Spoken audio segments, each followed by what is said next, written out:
وخمس يعرفن بخمس: الشجرة تعرف من ثمارها، والمرأة عند افتقار زوجها، والصديق عند الشدة، والمؤمن عند الابتلاء، والكريم عند الحاجة. وخمس يرفعن خمسا: التواضع يرفع العلماء، والمال يرفع اللئام، والصمت يرفع الزلل، والحياء يرفع الخلق، والهزل يرفع الكلفة. وخمس يطمسن خمسا: الزور يطمس الحق، والمال يطمس العيوب، والتقوى تطمس هوى النفس، والمن يطمس الصدقة، والحاجة تطمس المبادئ. وخمس يؤدين إلى خمس: العين تؤدي إلى الزنا، والطمع يؤدي إلى الندم، والقناعة تؤدي إلى الرضا، وكثرة السفر تؤدي إلى المعرفة، والجدل يؤدي إلى الخصام.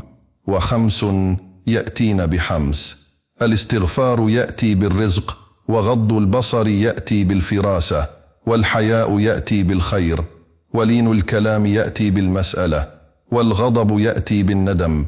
وخمس قربهن سعادة: الابن البار، والزوجة الصالحة، والصديق الوفي، والجار المؤمن، والعالم الفقيه. وخمس يكبرن بخمس: النار بالهشيم، والشك بسوء الظن، والجفاء بعدم الإحسان، والخصام بعدم الصفح، والقطيعة بعدم السؤال. وخمس يطبن بخمس: الصحة برغد العيش، والسفر بحسن الصحبة، والجمال بحسن الخلق، والنوم براحة البال، والليل بذكر الله. على قدر الهدف يكون الانطلاق، ففي طلب الرزق قال تعالى: فامشوا، وللصلاة قال: فاسعوا، وللجنة قال: وسارعوا، وأما إليه فقال: ففروا إلى الله.